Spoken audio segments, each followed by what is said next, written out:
I'm Chris Wallace. A white nationalist rally in Virginia turns violent, with one counter-protester run down and killed. And President Trump sends a message to North Korea's Kim Jong-un. The U.S. military is locked and loaded.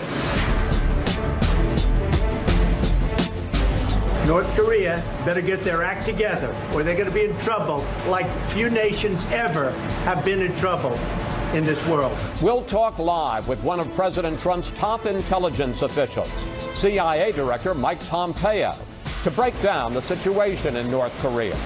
Mike Pompeo in his first Sunday Show interview since taking the post. Then, as tensions ramp up, will the U.S. launch a preemptive attack on North Korea? We'll discuss the president's military with one of the top national security voices in Congress, Republican Senator Lindsey Graham. It's a Fox News Sunday exclusive. Plus, the president speaks against the violence in Charlottesville, but fails to call out the white supremacists. We condemn in the strongest possible terms this egregious display of hatred, bigotry, and violence on many sides. On many sides. We'll ask our Sunday panel whether the president's comments went far enough. All right now on Fox News Sunday. And hello again from Fox News in Washington. The war of words between President Trump and North Korea keeps escalating.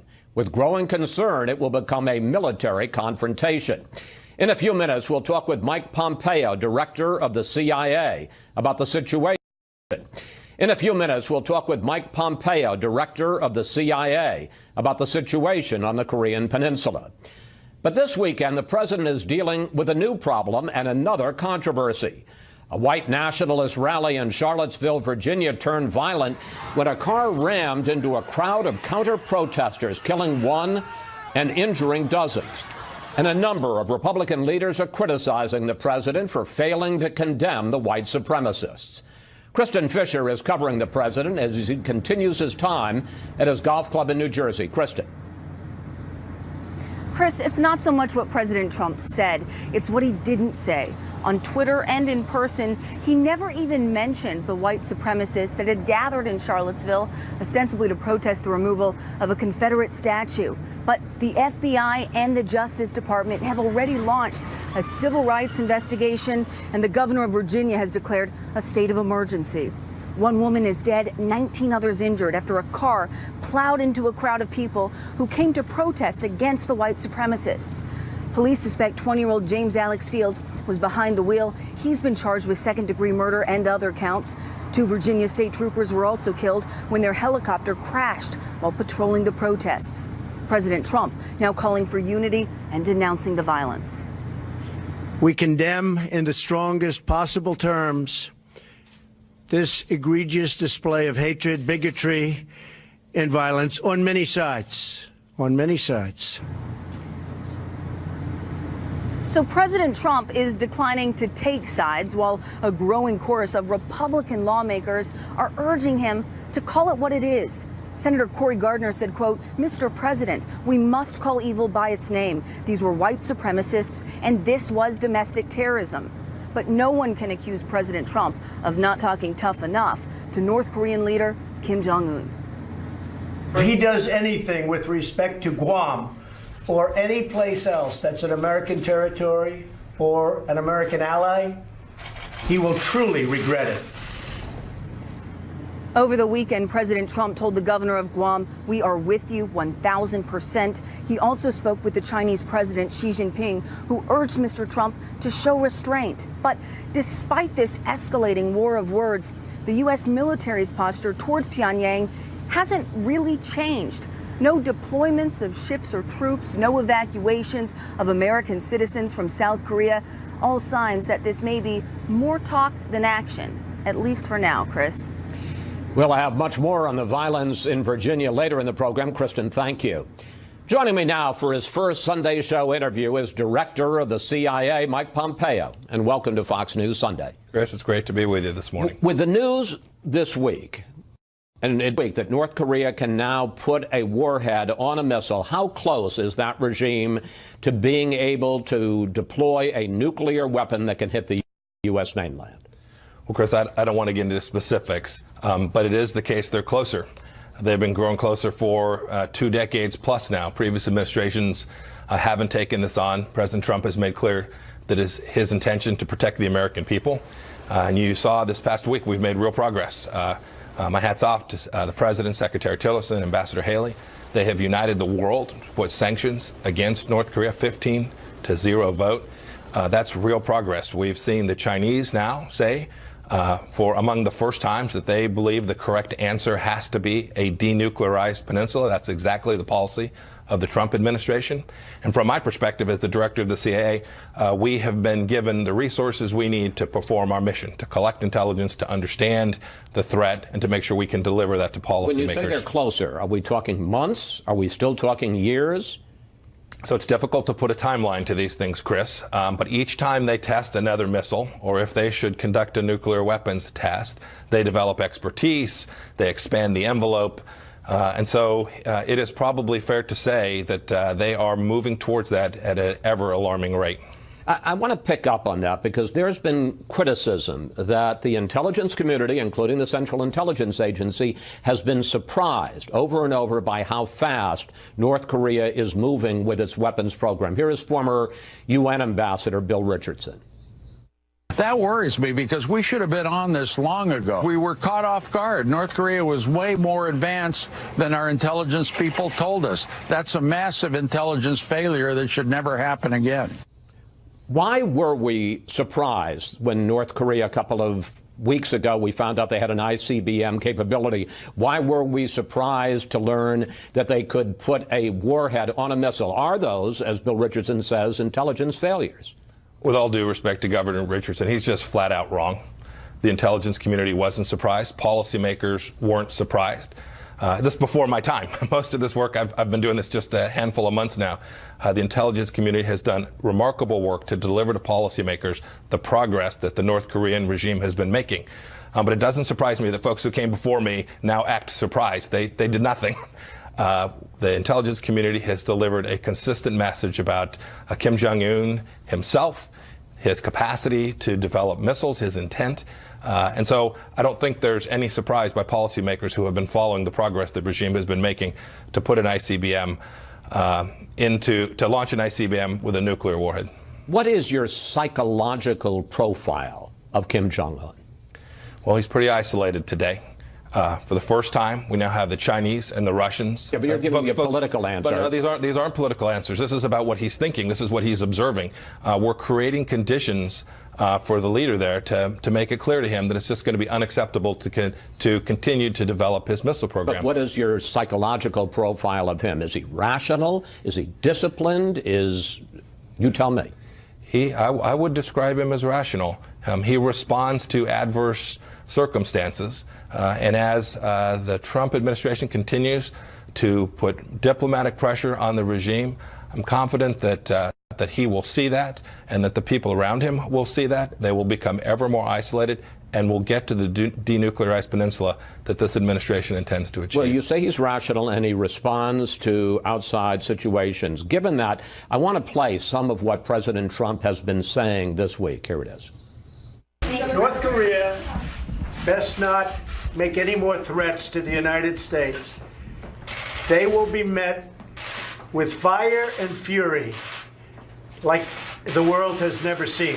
Let me hear Kim Jong-un say it, okay? He's not saying it. He hasn't been saying much for the last 3 days. Can you be sure how Kim will react to statements like those, including some that call him out personally? The President's made very clear to the North Korean regime how America will respond if certain actions are taken. We are hopeful that the leader of that country will understand them in precisely the way they are intended, to permit him a place to get where we can get the nuclear weapons off the peninsula. It's that straightforward.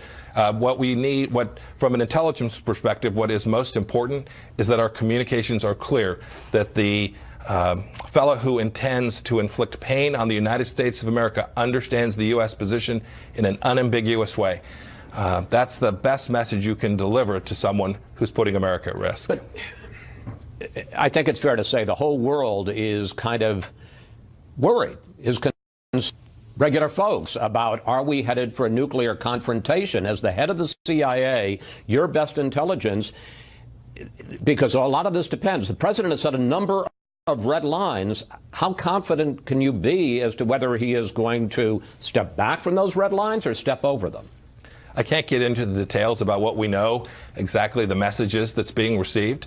But make no mistake about it, Chris. This administration has made our policy very clear. We've engaged the world to support that policy. But I think about the reaction in Pyongyang. Yeah, so the reaction in North Korea that we are intending to get is an understanding that America is no longer going to have the strategic patience that it's had that has permitted him to continue to develop his weapons program. It's that straightforward. But can you be confident that he's going to play your game? It's a very difficult situation in North Korea. So how worried should people be? There's nothing imminent. You've seen what the Defense Department has said on the reporting about what the North Koreans are doing and not doing. There's nothing imminent today. But make no mistake about it, the continuation, the increased chance there'll be a nuclear missile in Denver is a very serious threat, and the administration such. You say that there's nothing imminent. We talk about nothing imminent from the North Korean side. We have a pretty good idea. And what's your idea? I can't share with you the information that we have about what's going on in North Korea, but make no mistake, the intelligence community does excellent what's going on the North Korean side of that dangerous border. Just depressed, because obviously this is something that is of huge concern and interest to people all around the world. You're saying anything imminent in terms of North Korean action? Another missile test? Another nuclear test? Firing those missiles towards Guam? Chris, I'm quite confident that he will continue to try to develop his missile program, so it wouldn't surprise me if there was another missile test. He conducted 2 in July, so it wouldn't surprise me if there was another missile test. But when you say... Well, there's no but to that. But when you say that there's nothing imminent... What I'm talking about is I've heard folks talking about we being on the cusp of a nuclear war. I've seen no intelligence that would indicate that we're in that place today. Okay. I want to talk to you about another issue which kind of came out of the blue on Friday. President Trump talked about the increasingly repressive regime of Venezuelan President Nicolas Maduro. Here he is.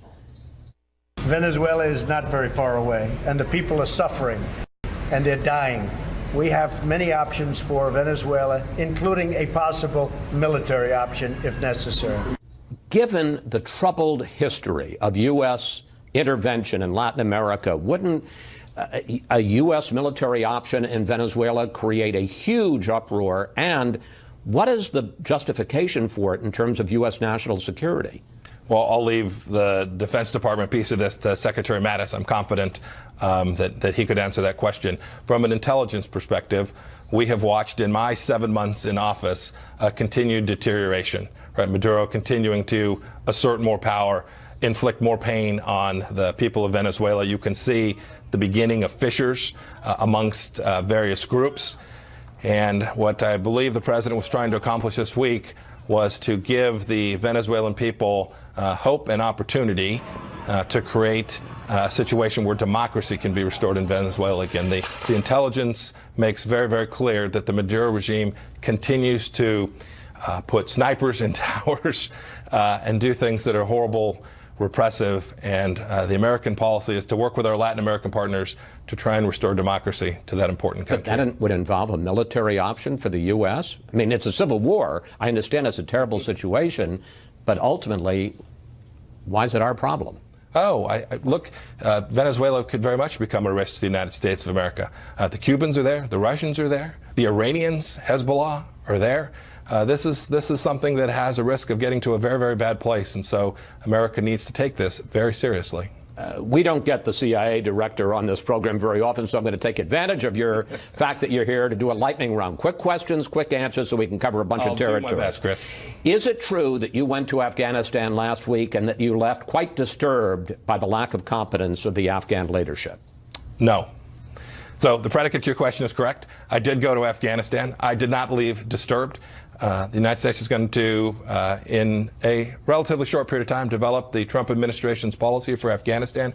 And I wanted to be able to talk about what the CIA is doing there and how we can be a part of achieving a good objective for America. After 16 years of war, why do you believe sending in more U.S. troops will make a difference? The president will make that decision.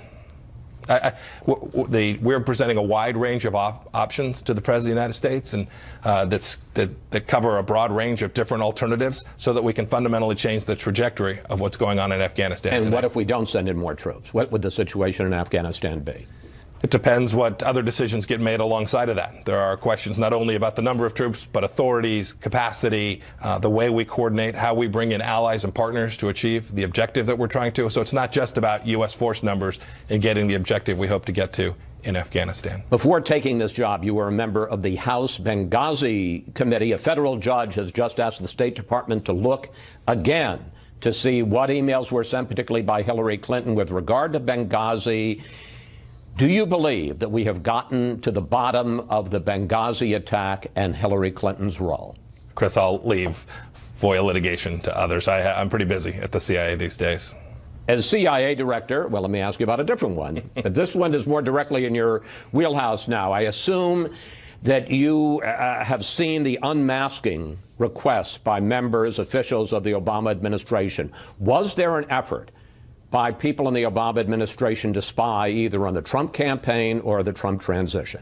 So there's an active investigation going on all across Capitol Hill. We have done our job as the CIA. We've provided information in response to inquiries from from multiple committees on the Senate and House side. We'll continue to do that to make sure that they can perform their oversight functions properly. Have you seen all the requests for unmasking that were made by Obama administration officials to find out when a Trump person was caught up in foreign surveillance, to try to find out who that person was? Have you seen all those requests? Yes. Are you satisfied that they were all legitimate? We provided that information to Capitol Hill. But you won't tell us? There's an active investigation going on, Chris. We'll let them complete their work. Do you think that it merits more investigation? I think as a former member of Congress, I want to give them all the headroom they possibly could want. Finally, there has been criticism, you know about it, I'm not telling you something you don't know, that you're too political, and that instead of being the honest broker of intelligence the CIA director always is, that sometimes you try to bolster the views and the opinions, the policies of President Trump. Your response to that, sir? Yeah, it's just fundamentally false. I do have biases. There's no doubt about that. I'm going to be aggressive, and we're going to win. And we're going to perform our function. We're going to be the premier espionage organization in the history of the world. That's my only bias, Chris. But in terms of this question of being too political? My team does their job. We deliver truth to the president. I get a chance almost every day to be with the president and deliver this exquisite information, the truth as best the CIA and the intelligence community can understand it. We do great work. The president is incredibly demanding of us for that great work. He relies on what we do at the CIA. And when we've asked for money or authorities, he has given it to us. He finds the intelligence community an incredibly important part of his capacity to deliver national security for the American people. Director Pompeo, thank you. Chris, thanks for your time. Thank you. Please come back, sir. I will, sir. Thank you. Up next, is President Trump's tough rhetoric helping to resolve it? One of the Senate's top national security voices, Lindsey Graham, talks about that and the white nationalist rally in Virginia. But thankfully, as of this afternoon on this Sunday, no more violence, as we saw yesterday, that tore at the heart of what this nation stands for. We'll have more about an hour and a half from now, or an hour at 4 p.m. Eastern here on the Fox News Channel. We now return you to Fox News Sunday. As a last resort to stop North Korea from developing a missile to hit the American homeland. I know he will do that. I hope North Korea understands it, hope China understands it, and quite frankly, he has no other choice in my view. I want to turn to another subject. As I discussed with Director Pompeo, out of the blue, the president raised the possibility on Friday of military option, one assumes military intervention in Venezuela with the socialist regime of Nicolas Maduro. Why would we want to get involved militarily in what is, in effect, a civil war there? And would Congress support that? I have no idea why we would use military force in Venezuela. I'm a pretty hawkish guy. I know that if we don't send more troops to Afghanistan, it's going to fail, and every soldier in Afghanistan is an insurance policy against another 9/11. I know why we have troops in Iraq and Syria to train people to destroy ISIL. I know why we have troops in South Korea and Europe to protect us against threats like North Korea and Russia expansion. I have no idea why we would use military force in Venezuela. I'm open-minded to a reason, but at the end of the day, our military should be deployed when there's a national security interest that can be articulated to the American people. And I don't see one in Venezuela in terms of military force. Let me turn to another issue. President Trump has been going after your Republican leader in the Senate, Mitch McConnell, raising the possibility that perhaps he should step down, or at least not closing that off. Here he is. I said, Mitch, get to work and let's get it done. They should have had this last one done. They lost by 1 vote. For a thing like that to happen is a disgrace. Is McConnell's job in any trouble? Ultimately, it's you Republican senators who decide whether he's going to be your leader. Is his job in any trouble, and do these attacks help or hurt the effort to get done all the things you're going to have to get done in September? Mitch McConnell's not in any trouble in terms of his members. We all like Mitch. We believe he's a good, solid leader. All of us are in trouble as Republicans for promising for 7 years we'd repeal and replace Obamacare and failing miserably. I don't mind the president being upset with us. At the end of the day, if we don't deliver in repealing and replacing Obamacare, we're all going to be in trouble, including the president. I don't want to go from repeal and replace to prop up. That's why I have a new idea to block grant all the money back to the states that we would spend on Obamacare. I hope the Republican leadership will embrace it and help me get it on the floor in September. If we move on and just ignore our failure on health care, repealing and replacing Obamacare, we're going to fail miserably in 2018 and 2020. I would just want to ask you one last question about your health care plan, which you say basically would be federalizing, giving the money to the states and letting them decide what they want to set up. Have you gotten any commitment from Senate leadership that they will bring this to the floor in September when you come back, rather than moving on to other subjects? And how many co-sponsors do you have? Well, I think Senator Cassidy is my chief co-sponsor. I believe there's 50 votes for this. I'm hoping to have 25 Republican governors come out in the next couple of weeks for the block grant approach, taking all the money and power out of Washington, sending back to the states. By 2026, the same contribution from the federal government. I think federalism is the right approach here. Lamar Alexander is going to allow a hearing on our bill if we can put it together. There'll be a tremendous amount of pressure on the Republican leadership to take this up. I think Mitch will. But I want to stress again, for 7 years, we promised to repeal and replace. We just can't move on. I think it would be a disaster to move on. And the president is right to call us all out. Mitch McConnell's job is not in jeopardy, but the future of the Republican Party is in jeopardy. Senator Graham, thank you. Thanks for sharing your Sunday with us. Always good to talk with you, sir. Thank you. Up next, we'll bring in our Sunday group to discuss the backlash President Trump is facing following yesterday's tragic events in Charlottesville.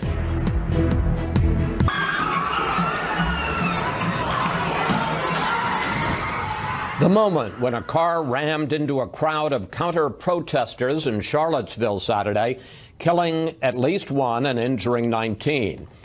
And it's time now for our Sunday group. Former Speaker of the House, Newt Gingrich. Marie Harf, State Department spokesperson in the Obama administration. Former Democratic Congresswoman Donna Edwards. And Tom Rogan from the Washington Examiner. Congresswoman Edwards, let me start with you. Your thoughts about the rally in Charlottesville yesterday, the violence and the criticism that President Trump is receiving for not calling out white nationalists specifically. Well, we start, obviously the violence is not acceptable, but what is more unacceptable is the fact that the president could not name this for what it was, driven by white nationalists, the KKK, white supremacists, and neo-Nazis. And the fact that the president of the United States cannot say this out loud, instead basically gives a green light to those who continue to perpetrate hate and violence in his name. And they said it decidedly that it was done in his name in support of his efforts to, quote, make America great Again, I think it's unacceptable. There were Republican leaders across the board who spoke out and named this violence, and he could not. And why do you think he didn't? Well, I think he views those people as part of his base. They stood out and said that they supported him and that they were doing this in his name. And what an American president should do is stiff-arm them and say, I don't care whether they say that they support me, I don't support them and what they stand for. And this president of the United States failed to do that, and he failed the American people. Speaker Gingrich. First of all, I do think the president should speak out more clearly, and I suspect today or tomorrow he will. I do think if you're fair to him, the statement itself is pretty strong and pretty direct about condemning the violence, condemning bigotry. I mean, he talks very specifically about condemning racism. But I agree, I think that clearly he should talk out much more aggressively about it. I'd also point out, though, from a conservative perspective, we've been watching a rising tide of violence in this country for a good while now. And, you know, when the chancellor of the University of California at Berkeley is spending $9,000 for an escape door because they assume students will occupy his office, it just tells you that we've had this pattern that's building, and it's building. It's on both sides. It's dangerous. I'm delighted Attorney General Sessions has sent a Justice Department team down there. Every person engaged in violence at Charlottesville should be frankly locked up. But the truth is the same on college campuses that's across the country. We have to decide violence is unacceptable. You can have free speech, but you can't have violence. I want to point out, I'm sure some people think that there's an overreaction to what President Trump said or didn't say. I want to put up a tweet that Ivanka Trump, the president's daughter, put out this morning. She's on, there should be no place in society for racism, white supremacy, and neo-Nazis. We must all come together as Americans and be one country. It's interesting. A number of Republicans, I'll include Ivanka Trump in that, have criticized the president for what he failed to say. I want to put up some of those. Republican Senator Cory Gardner tweeted, Mr. President, we must call evil by its name. These were white supremacists, and this was domestic terrorism. Governor Chris Christie, a staunch Trump supporter, wrote, we reject the racism and violence of white nationalists like the ones acting out in Charlottesville. Everyone in leadership must speak out. When you hear those, whether explicitly or not, it's pretty clear they're saying the president didn't do enough, Marie. And Senator Graham was actually pretty explicit when you just spoke to him. We need to hear the president say domestic terrorism. And if you go back to Ronald Reagan or Bob Dole, leaders of the party who explicitly condemned the KKK, Nazi-affiliated groups, bigoted groups when they tried to align themselves with the Republican Party. This president hasn't. And I think he missed an opportunity to show leadership. If he comes out 3 days later and calls it domestic terrorism, that will not have the same impact, although I think it would be helpful for him to do. But I don't want to get in a place in this country where we're equating violence on any side and basically saying it's the same thing as bigoted and racist speech. Because what I want to see happen, even if there was no violence yesterday, the president and his team should call out bigotry, should call out hatred, should call out these Nazis. Well, they did say that, but then they said on many sides. But by name, to call out these KKK-affiliated groups and not do this false moral equivalence with the left or even some very extremist elements on the left. There is no equivalence, and that needs to be made clear. Tom, is this politics? Clearly, these groups, these hate groups, are a very, very small part of the millions of people who supported Donald Trump, but they are a part of it. The alt-right has been supportive. Is this president unwilling to take them on? I think to a degree that is true, and I think there is the element of the liberal protest movement on college campuses that is perceived by conservatives as the issue is, though, I think, from the left it's this idea of silencing speakers they don't like. From the right, in this specific element that has to be identified as part of the right, there is a problem with virulent hatred against people. And I think there's a further point here. The president is the commander-in-chief, a role that he likes to play and is filling into. But if you look at the tradition of the United States, it was American service members, whether in the air above Germany or on the landing beaches at Normandy, who destroyed Nazism. They had never traveled outside small-town America, and they did that. And so the president has to look at the patriotic notion of country against Nazism. And I think for that reason, as much as anything else, he should have articulated why this ideology is protected by free speech but so despicable. I want to pick up on that with you. And Marie mentioned the missed opportunity, Speaker, because we remember in the '92 campaign, Bill Clinton, in the Sister Souljah moment, where he distanced himself from a violent black rapper, and to a certain degree said, I'm not going to be, and the Democratic Party is not going to be part of that in any way. Did this president miss an opportunity to say, look, I understand conservatism, I understand problems with liberals and some of the problems you've talked about on the left, but there is no traffic. There's not going to be any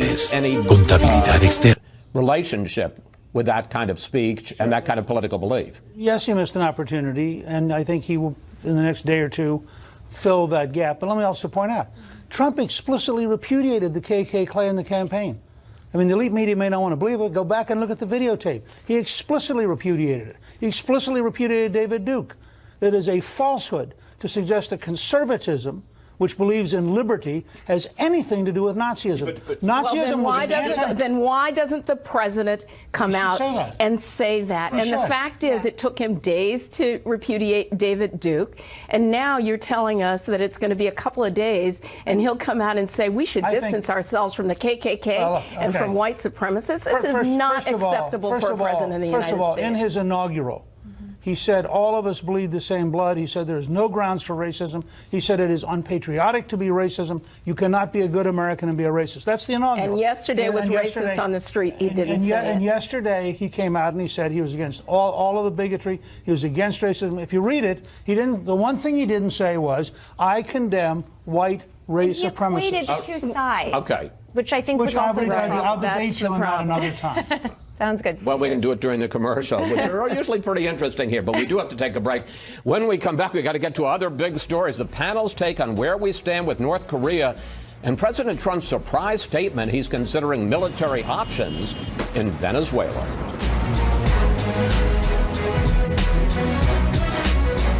This in our country for a long time, for many years. And it's about time that somebody stuck up for the people of this country and for the people of other countries. So, if anything, maybe that statement wasn't tough enough. President Trump refusing to back off his warning North Korea will face fire and fury if it continues to threaten the U.S. And we're back now with the panel. Mr. Speaker, you heard my conversation with CIA Director Pompeo. What do you make of the threat from North Korea? And is the president's very sharp rhetoric this week helping or hurting? Well, I think the sharp rhetoric is trying to get through to Kim Jong-un that we're deadly serious. And General Mattis said this, Secretary of Defense Mattis said this week, we are militarily prepared if we have to move. I mean, those are fairly dramatic statements. I worry a great deal about where we're at. We've had 23 years since Clinton first announced that we had a deal. Okay, and in 23 years, the North Korean model's been to nod yes and keep building nuclear weapons, nod yes and keep building ballistic missiles. And I don't think people yet, even in the administration, have fully appreciated how hard this is going to be. I'm in the process of doing a series of papers. I did one yesterday at Gingrich Productions and Fox News, just looking at one nuclear event in one city, because I think we've gotten numb to how really bad this will be. And I think that we have to take seriously. We can push him hard. We pushed the Japanese hard in 1941. They decided to go to war. When we cut off their supply of petroleum, their answer was Pearl Harbor. And I think we need to understand, yes, maybe we can really squeeze him. Then he has two options, cave or fight. We have no proof today that he would necessarily cave. And I think we have to see this as an extraordinarily dangerous moment in history. And I would like to see a lot more intense effort on defensive preparations on our side to make sure that we minimize any chance of a single weapon reaching the United States. Meaning anti-ballistic missiles. Much more anti-ballistic missiles, much more civil defense preparation. Understanding this is one bomb in one city would be the most horrendous event in American history. And you think we need to prepare for that? Yes, sir, absolutely, 100%. On that happy note, Congresswoman Edwards, I know a lot of Democrats are upset with the president's rhetoric this week and challenging Kim Jong-un, sometimes in personal terms.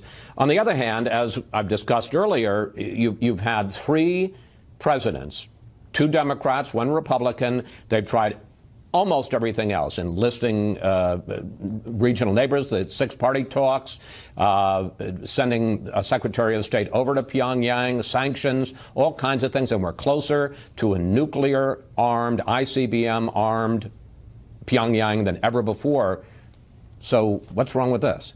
Well, I mean, I've been very disturbed by the rhetoric as well, but I do think that we're in a moment where we may begin to think in terms of containment and deterrence, unlike we've thought before. And I have to tell you, I mean, giving a warning to Guam, to, Guamanians to, go and run inside and hide is not an answer to a response for nuclear attack. And, it is clear that we haven't changed our defensive posture in the region and on the peninsula, but it's always at a high posture because of the nature of the threat from North Korea. And I think it's important for us to try to at least allow, the new sanctions haven't even been in place for the better part of a week yet. I think the response from China was a helpful one to send to the North Koreans, that they can't expect help from the Chinese when they act offensively. But we're in a very dangerous moment. I want to turn to another surprising moment, and that was the president's comments this week. I've discussed it with CIA Director Pompeo and with Senator Graham, Tom, and that is the president volunteering, raising out of the blue the idea of a military option dealing with the Maduro regime in Venezuela. You heard Pompeo say absolutely makes sense, talks about Castro, talks about Hezbollah, other extremist groups there. And you heard Lindsey Graham say it doesn't make any sense at all. In policy terms, it doesn't make any sense at all. I suspect what the president is doing there is that he asked in the national security briefing, do we have a plan for Venezuela?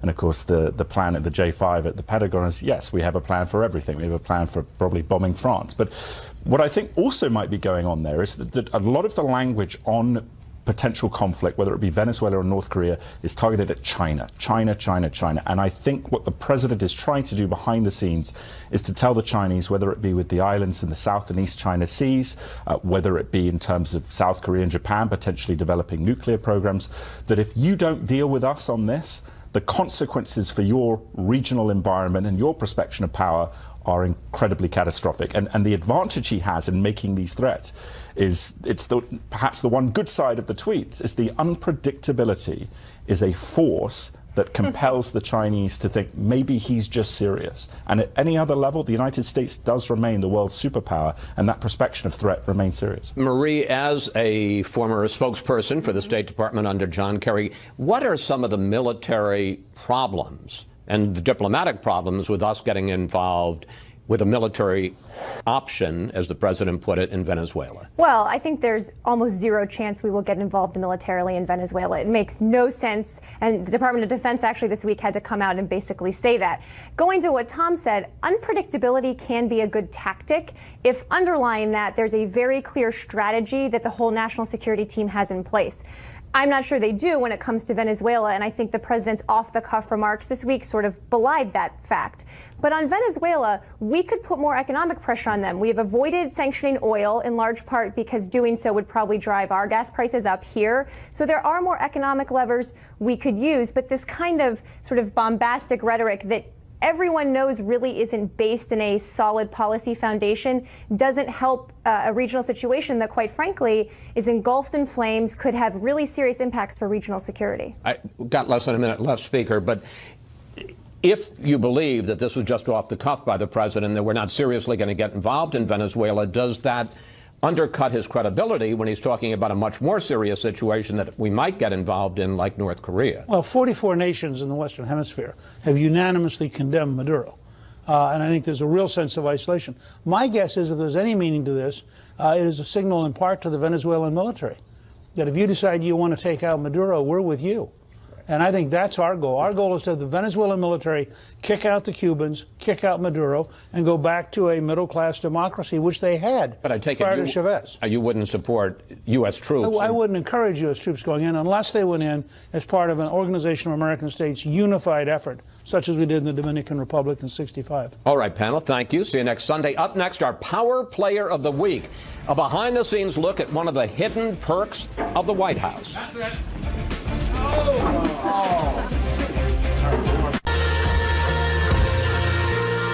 In case you missed it, yesterday was National Bowling Day, which brings us to a White House gem that's been around since the 1940s. As we told you in March, the Trump team is inviting members of Congress to enjoy it and maybe pick up some support. Here's our Power Player of the Week. Welcome to the Harry Truman Bowling Alley. Come on in. I can't wait to, my gosh. We are in the basement of the Executive Eisenhower office building. Right. And here is one of the pins that was signed by President Nixon himself. Jennifer Korn, who's deputy director of the Office of Public Liaison, was our guide to the White House bowling alley. This is President Truman, and he was the first president to bring bowling to the White House. Although he bowled in a suit, which is... He did. Very formal. I covered the White House for 6 years. I never knew this facility existed. It's a wonderful facility, and we're really happy to have you here. Let's go bowl. But before bowling, Jennifer told us about the alley's rich history. President Nixon was the most avid bowler of all presidents. It is said that he took 4 hours at a time to bowl. Who can bowl for 4 hours straight? I don't know because I can't, but the president did. I guess that's the way he let off steam. There's even video of Nixon, his high score, 229. And some first ladies also hit the lanes. Here's Lady Bird herself.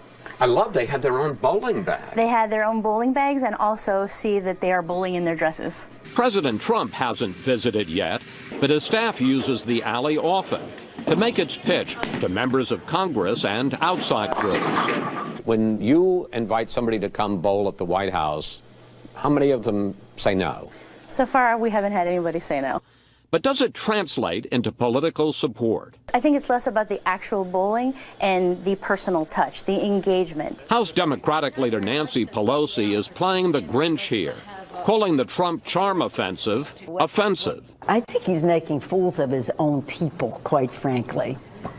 You don't agree philosophically in what the legislation is. Let's go bowling at the White House. That's a very simplistic way to look at it. You can't pass good legislation without having a great conversation. I couldn't put it off any longer, but I just want to say I hadn't bowled in 15 years.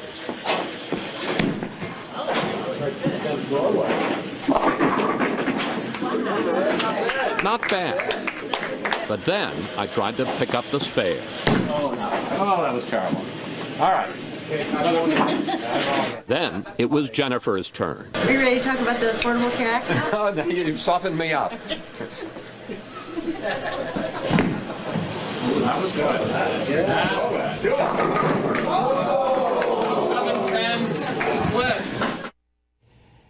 Jennifer did not pick up that spare, and during my time at the White House, I didn't knock down many pins either, but I did come away with this, which sits in my office, a souvenir from what is officially called the Truman Bowling Alley.